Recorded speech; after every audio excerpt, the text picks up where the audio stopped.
Alright, hi guys. This video is going to cover A7 complex numbers, plus we're going to be covering the end of A6 part 3. There was those 4 questions at the end of the worksheet that looked similar to these that we didn't really get to. So we're going to go over those examples and then we're going to head into A7 and we're going to look at complex numbers and operations with complex numbers. So let's go ahead and get started here. Let me change my view here. So we want to simplify this expression. We only want positive exponents in our answer here. So looks like this is cutting off number 1 just a little bit. Give me 1 second. Alright, so there we go. So let's go ahead and simplify this. So what we need to keep in mind as we're looking at this is we're going to be using the exact same exponent rules as we did when we did things like x squared times y to the third times x to the fourth times y to the fifth or something. So we had similar things to here. We may have had a number out here like this. Like there may have been a 3 here and like a 2 in here or something. So what we did is we took the big numbers and we multiplied them together. We got 6. And then we looked for things with the same base. And if they had the same base, we added the exponents. So 2 plus 4 is 6. So this would have been x to the 6th. And then we have our y's here, y to the third and y to the fifth. So we would add the exponents on those to get y to the 8th. So to simplify that, we multiplied the big numbers together. We took all the x's and we added the exponents, and we took all the y's and added the exponents. We're going to do the exact same thing here. 3 is the only big number, so I'm going to pull that out front. And now I'm looking for things with the same base. So the x to the 1/2, there's no other x terms, but it does have a negative 1/2, which means that x is going to be on the bottom here. So it would be x to the 1/2 like that. Remember, if there's a negative exponent, it means that part's on the wrong side of the fraction. Now I have y to the 4/3 and y to the negative 2. Now, instead of moving this down, I'm going to think of it as adding the exponents together. So I'm going to do y to the 4/3 plus negative 2. Now, if I want to add fractions together, if I want to add 4/3 plus negative 2, think of it as negative 2 over 1. Remember, I have to have a common denominator. So because this one needs to be 3 on the bottom as well, I'm going to multiply that one by 3 over 3. So that's going to give me 4/3 minus 6/3 equals negative 2/3. So y will have the exponent of negative 2/3 on it. I will take out those.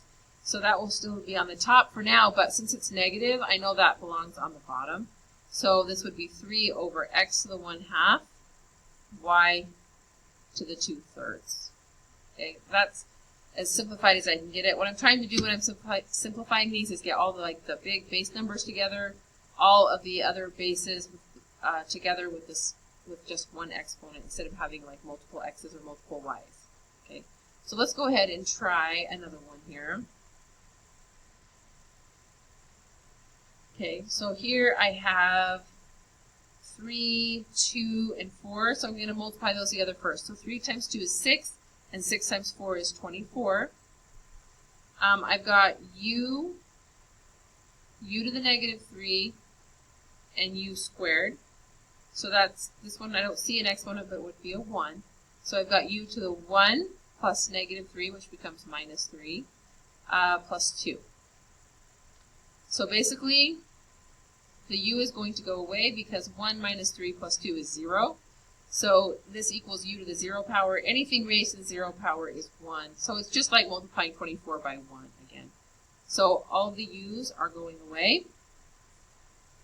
Then I have v to the 3/2, v to the first power in there, so plus 1. And then I have v to the 4/3 here. So I need to get a common denominator again. 2 and 3 have no common factors, so I know I need to multiply this one by 3 over 3, and I need to multiply this one by 2 over 2. So I'm taking and multiplying them by each other's denominators.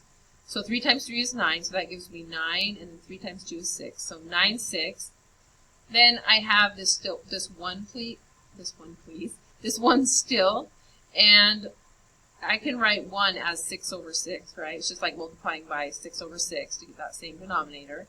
And then I have 4/3 times 2/2, which will give me 8/6. So now I can go ahead and add those all up. My v is going to come back over here. 9 plus 6 is 15, and 15 plus 8 is 23. So this would be v to the 23/6 power. Okay. So let's just do one more. So we're using our same exponent rules, and we're just adding up the exponents on the ones that have the matching bases. So on this one, 2 is our only base number, so I'll bring that out front. I've got x to the 1/2 and x to the -1, so that's x to the 1/2 plus -1, which becomes -1. Think of it as 1 over 1. I need a common denominator, so I'm going to multiply this side by 2 over 2. So that gives me x to the 1/2 minus 2/2, which would be -1/2. So x has an exponent of -1/2, which means x to the 1/2 is on the bottom. That negative tells me it's in the wrong place. And then my y's, I have 5/3 plus -1/3, which becomes -1/3. 5/3 minus 1/3. So that would give me y to the 4/3. They already have that common denominator, so on that one, I don't need to change anything. Because it's positive, it's going to go on the top. Okay. So now let's go ahead and talk about section A7. A7 is about complex numbers. So first we're going to remind ourselves what are complex numbers, and then we're going to go ahead and do some examples here. So the reason that complex numbers exist is because of things like square root of a negative. So before we look at number 5, let's just think about this. If I have square root of -4, what the square root is asking me is what number, when I multiply it by itself, gives me -4. So my options are really just 2 times 2, right, which gives me +4, or -2 times -2, which also gives me +4, because it has to be the same number multiplied by itself. So my options are either 2 positives or 2 negatives. Either way, that gives me +4. So under the real number system, there is no number that gives me, or that is a solution to the square root of -4. So because of that, we have what's called an imaginary number. An imaginary number is a number that is equal to the square root of -1. Okay? So if I have the square root of -4, that's the same as the square root of 4 times the square root of -1. And the square root of 4 is equal to 2, and the square root of -1 is equal to I. So anytime we have a negative that's under a square root, that's going to have an imaginary part. Okay? So again, it only is if it's a square root. If it's like a 3rd root or a 5th root, it's not going to be imaginary, because if I multiply the same number together 3 times, right, like -2 times -2 is 4, and 4 times -2 is -8. So it's okay for a negative to be under a cube root, because -2 can be multiplied by itself 3 times and give me a negative result. So it's only under square roots that I'm going to have that imaginary piece. So the first thing I want to do if I see a square root with a negative underneath is I'm going to pull an I out front. So this is I times the square root of 80. So then what I'm going to do is I'm going to break this down just like we have been all week. 2 times 40, 2 times 20, 2 times 10, and 2 times 5.